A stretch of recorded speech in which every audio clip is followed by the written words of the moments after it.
Olá! Hoje vamos falar da raiva. Como controlar a raiva? Como administrar, não é eliminar a raiva, porque a raiva por si só não é uma coisa ruim. E é por isso que é muito difícil uma pessoa ir para um consultório de um psicólogo, ir para uma terapia com essa meta, que ela quer controlar a raiva. Porque normalmente a raiva tem uma etapa muito bacana, da satisfação, do desabafo, do fazer alguma coisa por ela. O que incomoda na raiva é o exagero, são os prejuízos que vão causando na vida da pessoa. E nem sempre a pessoa percebe esses prejuízos, porque normalmente, quando a pessoa chega nesse ponto de raiva, ela tem uma sensação muito forte de que ela está certa. E quer saber? Ela está mesmo. Dificilmente uma pessoa num ataque de raiva, ou até acontece da pessoa ter uma raiva de uma coisa que aparentemente não tem nada a ver, não precisaria ter raiva daquilo, mas internamente você vai entender o porquê aquilo está fazendo sentido para a pessoa, aquele sentimento é justo. Então a pessoa não vai para o consultório para tratar alguma coisa que ela está considerando justa, que ela está considerando não, que ela tem que sentir aquilo mesmo, que aquilo é o apropriado para aquela situação. Então, nós vamos entender essa questão toda da raiva e como que a gente faz para controlar. Sou Marisa de Abreu, psicóloga. Esse canal é para falar de psicologia, de comportamento, mostrar para você a cada vídeo um exemplo de um assunto com o qual você pode contar com o psicólogo, que você pode levar para terapia, para se conhecer, para se trabalhar. Quem sabe mudar algumas coisas em você que vai te fazer aí um bem danado. Eu mesma não atendo, mas apresento meu site, tem uma equipe grande, o link está aqui, pelo WhatsApp, bem prático de pegar as informações objetivas. Horário, valor, local de atendimento, para presencial, região da Avenida Paulista, online, qualquer lugar, Paulista em São Paulo. Então vamos lá, vamos entender. A raiva é natural de todo mundo, de todo ser humano. A raiva ela vem da percepção da necessidade de protesto. E sim, durante a vida da gente, vai ter sempre situações acontecendo que a gente vai ter essa percepção de que não, preciso protestar, preciso reclamar, preciso botar minha boca no trombone aqui, preciso reclamar meus direitos, preciso mostrar minha indignação. Porque nem sempre o que o outro faz, às vezes até não está nem com maldade, mas faz coisa que não é justa, faz coisa que não é legal, então a gente vai ter que se colocar. Às vezes é totalmente injusto mesmo, às vezes a pessoa está sendo maldosa, cruel, e aí aquela certeza, né, que eu preciso me colocar. Então, ela por si só não é considerada ruim nem prejudicial, porque ela te mobiliza para a sua defesa, para a autodefesa, ou a defesa das pessoas que você considera aí que merece, que você precisa se colocar na situação. E ela te oferece uma sensação de controle e poder, né? Quando você se expressa, quando você fala, quando você reclama, né? E por isso que depois de muitas vezes da crise de raiva, vem algumas etapas. Primeira etapa da felicidade, aquela sensação, fiz, aconteci, falei. E a vergonha, quando a raiva foi desproporcional. Quando a pessoa percebe que, exagerei, não precisava. E o que a gente tem que controlar é a raiva disfuncional. Não é aquela que você está fazendo justamente, que você está se colocando, justamente que você está se defendendo. E para a gente perceber se ela está sendo disfuncional ou não, tem alguns critérios aqui que eu vou passar para você. E esses critérios é sempre em cima do prejuízo, sempre analisando o quanto que de prejuízo essa raiva está causando na tua vida. Por exemplo, você está perdendo pessoas que você não gostaria de perder por causa das suas momentos de raiva. Você está perdendo oportunidade, está perdendo trabalho, está deixando de fazer passeio, perdeu uma compra que era interessante que você podia fazer, enfim. Você está passando vexame, ou seja, depois que você faz, que você fala, depois que... Aí você percebe que não precisava, você bota a mão na consciência e você fala, meu Deus, né? Olha lá a vergonha, né? Agora eu vou ter que encarar essas pessoas, vou ter que estar lá diante daí, eu fiz tudo aquilo. Ou está causando prejuízo financeiro? Você está quebrando coisa, está batendo o carro nos outros, acontece. Você está entregando coisas que não precisava, leva. Ou você está desprezando coisas, não quero, né? Nem precisa, o negócio é seu de direito, mas você está fazendo isso por raiva. Ou então Então você está tendo problema de saúde porque a raiva pode causar uma vasodilatação que com o tempo, outras respostas físicas, né? Com o tempo pode te dar uma hipertensão, uma diabetes, pode ter questões de saúde aí, né? Na consequência da repetição desses momentos de fúria que teu corpo todo reage, teu corpo todo explode. Como eu sempre digo, corpo e sentimento e emoção estão intimamente ligados, eles acontecem juntos porque tudo isso é você. Você não tem duas coisas, duas partes separadas, isso tudo é você. E aí então, a gente vai concluir que se a raiva está destruindo a gente, o melhor que a gente tem que fazer é suprimir, é deixar de ter raiva, é falar, não, daqui para frente não tem mais raiva de ninguém. Não, porque se você for por esse caminho, você simplesmente vai continuar sentindo, você vai parar de expressar, você vai parar de se manifestar, você vai parar. Mas lá dentro ela vai estar acontecendo, você vai implodir, né? Você não explode, mas implode, vai engolindo tudo. E também elaborar mantras. Eu não gosto muito, né? Não reaja, fique quieto, não responda, deixa estar, tudo isso para não ter raiva. Também só vai fazer você sentir um trouxa que está se deixando ser pisado, está deixando os outros fazerem o que querem e isso aumenta a tua raiva. Não estou dizendo nem que isso é verdade, mas a sensação de quem entra nesse mantra de não faz, não reclama, não reage, acaba sendo isso. Não reclamei, não fiz, estou sendo trouxa. Eu não estou fazendo nada, o outro está fazendo tudo. Então, não é o caminho. Mas tem caminhos interessantes. Eu vou passar 4. O último é mais interessante, mas não perde nenhum, não pula não, porque tem um processo, né? Tem umas etapas aí. O primeiro é reconhecer a raiva. É você conseguir perceber e falar assim, tô naquele momento. Tô conseguindo parar esse momento ou não. Reconhecer, tô naquele momento de raiva exagerada, desproporcional, disfuncional, que vai me causar prejuízo, vai me dar problema. E aí é interessante que você reconheça que você precisa de um tempo. Não precisa, nesse primeiro passo, não precisa nem usar esse tempo, mas reconhece. Estou explodindo, preciso de um tempo, preciso de respirar, parar, pensar antes de fazer alguma coisa. Talvez você consiga, talvez não, você não consiga se dar esse tempo de falar, pera lá, não vou responder agora, vou responder daqui a pouco. Quando a raiva vem por mensagem de WhatsApp é mais fácil ainda, então não preciso responder agora. Você pode até escrever lá um monte de coisa, segura, não manda, apaga. Quando eu tiver no momento que eu parei, pensei, avaliei, aí eu vou responder isso aqui. Tá? Primeiro é reconhecer isso, não precisa nem começar a fazer, mas reconhecer. Segundo passo, avalie se não seria o caso de você ceder. Por quê? Porque muitas vezes a gente vai falando não para tudo pelo nosso impulso de raiva. Você faz favor? Não. Você vai, não. E de repente você pode parar e falar assim, não tem coisa que podia ser sim. Por que não para tudo? A pessoa está pedindo uma coisa que não vai me incomodar em nada. Ou, sei lá, um atraso num serviço que também não estou precisando dele para agora. Então, para que ficar falando não para todo mundo se de repente você fala, dá para segurar, né? Então, reconhecer que pode ter esses casos que, tudo bem, a pessoa não está fazendo o que foi combinado, que a pessoa está, sei lá, alguma coisa aí que cause raiva, mas também não está te prejudicando tanto. Você fala, então tudo bem, vamos entender que todo mundo é ser humano, todo mundo tem lá seus momentos. Então, entender se existe esse momento, se existe essa possibilidade. E o terceiro, perceber que você reconhece que a sua raiva está sendo desproporcional. E isso não significa que você não tem direito a se expressar, mas pode se expressar de uma outra forma mais sensata, né? Ou seja, se você está percebendo que você está com raiva, você está se expressando de uma forma ali que está causando mal auê, não significa que o correto é o oposto disso.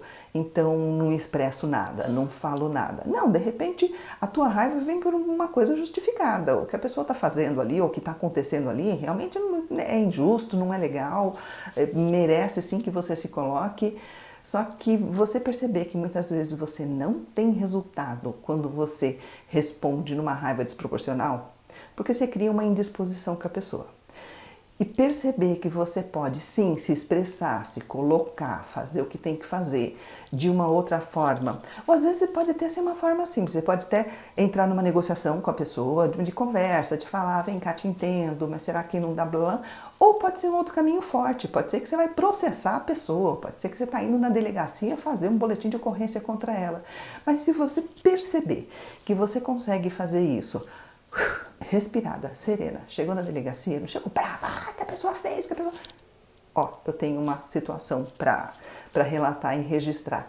É diferente, porque você vai estar fazendo uma coisa que é legal para você, que você precisa, que você deve, que você tem direito, que você merece, só que você não está se machucando, você está agindo conforme o que você precisa fazer. Você não precisa, nesse foi quando eu falei, esses primeiros passos você ainda não precisa se obrigar a executar, mas reconhecer essa possibilidade, pensar nessa, deixar ali na gaveta, na estante, observando, ó, existe a possibilidade de quando alguém fizer alguma coisa que seja muito, muito complicada e contra mim, eu posso reagir e fazer o que eu tenho que fazer, porque às vezes o que acontece? Naquele estouro de raiva, que você fala, você grita, você dá desaforo, você chuta a porta, só que aí o que resolve você não faz.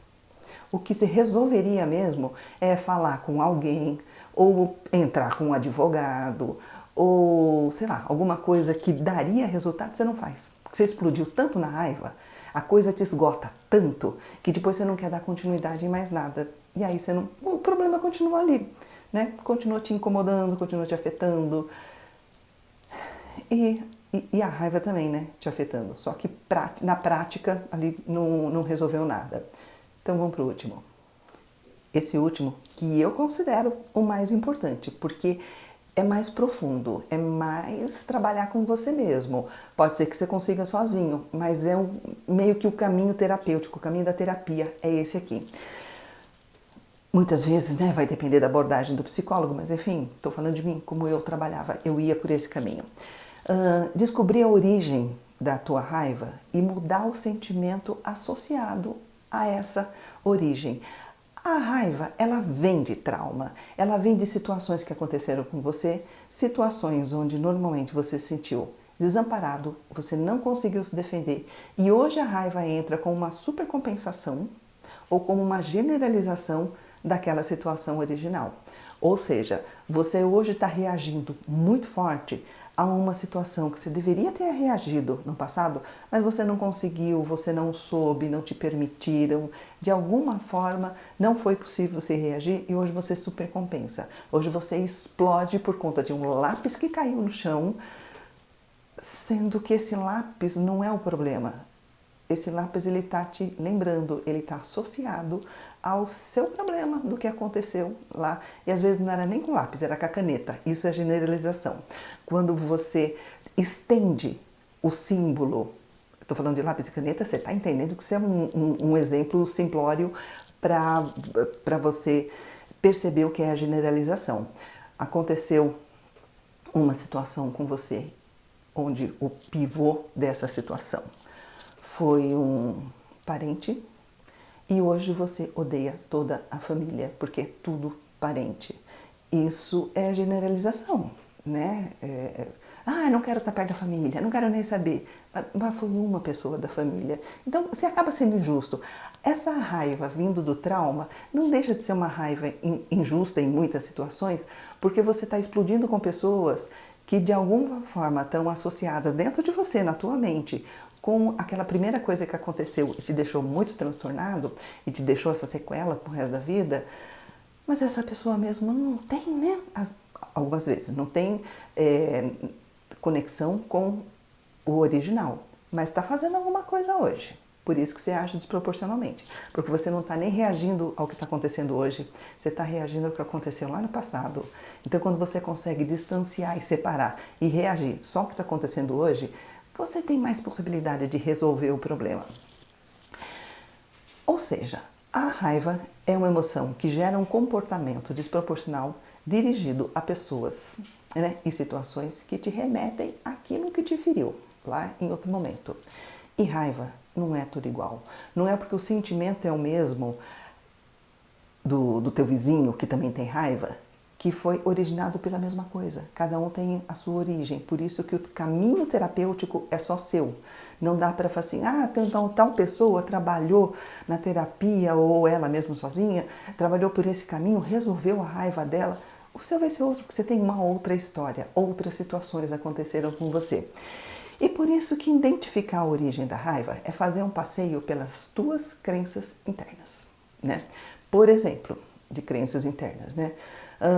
Para algumas pessoas o pensamento, que às vezes não é consciente, mas é uma sensação, é uma verdade interna que leva a ela muita raiva, as pessoas sempre me menosprezam, riem de mim ou fazem pouco caso. Essa sensação de que as pessoas te menosprezam, que riem de você, vai fazer você ter uma raiva quando tiver uma percepção ali, estão rindo de mim. Ah, meu Deus do céu, estão rindo de mim? Espera lá que eu vou me colocar aqui agora. Ou então a crença de que as pessoas são injustas e querem tirar vantagens de você. Vamos falar que não é verdade de vez em quando? Algumas vezes é. Mas será que você está conseguindo perceber quais são essas vezes? Ou você está com essa sensação generalizada que o mundo é desse jeito o tempo todo com você? As pessoas me humilham, me desprezam, me descartam.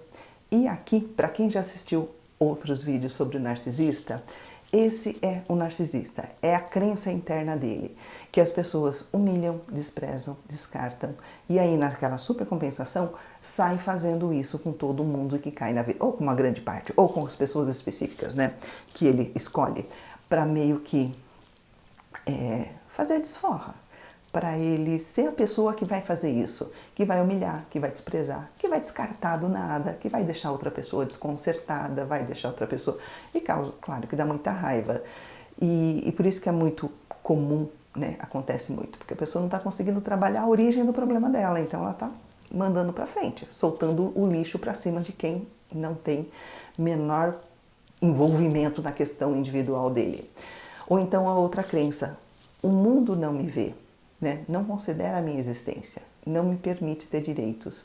Essa é uma crença interna bem interessante, porque ela não é nem dirigida a alguma pessoa específica ou às pessoas, é uma sensação do mundo. O mundo não me vê, eu não existo, o mundo não me percebe, o mundo não me permite ter direitos.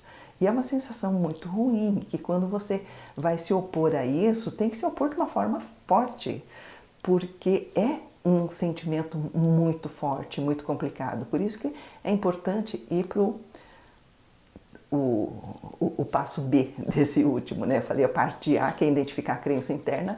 O passo B é ir mais a fundo e identificar as cenas originais que te lembram dessas possíveis pessoas que riram de você, que tiraram vantagem, que te humilharam, porque essas cenas ficaram gravadas emocionalmente. Talvez a cena mesmo, a situação, o acontecido, você nem lembra mais. Mas a emoção ficou aí gravada em você. Ficou uma verdade que está se repetindo ao longo da vida. Por exemplo, eu acho que eu já mencionei em algum vídeo antigo, mas tudo bem, eu acho que vale a pena sempre mencionar. Um experimento que fizeram com ratinhos. 3 momentos. Primeiro momento, colocaram um monte de ratinho numa caixa que tinha todo o piso que dava um choquinho. Um choquinho desconfortável, não ia matar o ratinho, mas era desconfortável. Aquilo era ruim, os ratinhos andavam para lá e para cá, não conseguiam se livrar daquilo até ser retirado depois de um tempo daquela caixa. Um segundo grupo de ratinho diferente desse foi colocado em outra caixa, onde só metade do piso dava o choquinho. Então eles começou daquele choquinho desconfortável, eles começaram a andar até, e descobriram que, peraí, tem um canto aqui que não dá choque, que é legal, né? E aí, rapidinho aprenderam, ficou ali, começou a dar choquinho, vai pro cantinho que é legal, que não dá choque. E no terceiro momento, foram colocados 2 grupos em caixas que só davam choquinho na metade do piso. O que aconteceu? Aquele primeiro grupo que recebeu uma caixa com choquinho no piso todo, não fez nada, não saiu procurando um lugar legal. Ficou ali desamparado, levando choque, sendo que estava ali, a solução estava ali do lado, é só dar alguns passinhos ali, já iam chegar num lugar confortável. Mas o que aconteceu? Desacreditaram. Eu falei assim, não adianta, já vi essa situação, já conheço aqui, É ruim, tem que fazer. Isso é o desamparo aprendido. Quando você passa por uma situação onde você não teve acolhimento, não teve solução, não percebeu ou não te deram uma possibilidade de solução, você fica desacreditado do mundo, você não faz nada. Ou você faz, né, reagindo como se fosse sempre assim. Aquilo que eu falo, aquela reação, as pessoas reagem com as pessoas que estão hoje na vida dela, conforme o que fizeram as pessoas que já estiveram na vida dela. E aí, né, é ruim para todo mundo, não funciona. Então, perceba. Você está nesses crises de raiva, você faz essas coisas, depois você percebe que exagerou, que você acabou se prejudicando, você não resolveu nada e percebe que precisa dar uma melhorada nisso. Pensa, faz alguma coisa por você. Eu acho que você merece. Por quê? Porque todo mundo merece. Todo mundo merece viver bem.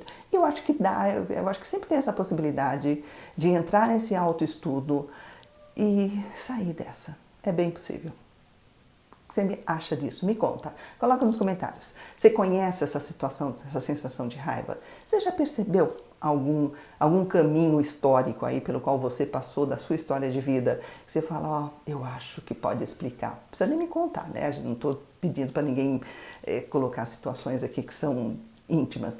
Mas coloca. Você percebe, ou você vê em alguém esse tipo de coisa acontecendo, a pessoa percebe que ela tem alguma coisa a ser melhorada, ou essa pessoa acha que não, que ela está cheia de razão, que é isso mesmo, que são os outros que têm que mudar, porque às vezes é isso que acontece. Quando a pessoa trabalha a raiva na terapia, acaba sendo meio que o segundo passo.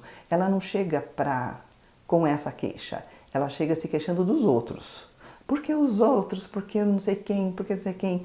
E ela não percebe que ela não vai controlar os outros, mas ela consegue controlar a reação dela a essas pessoas e parar de ter ela os prejuízos dessa história toda. Percebe como é? É isso aí. Obrigada por me assistir.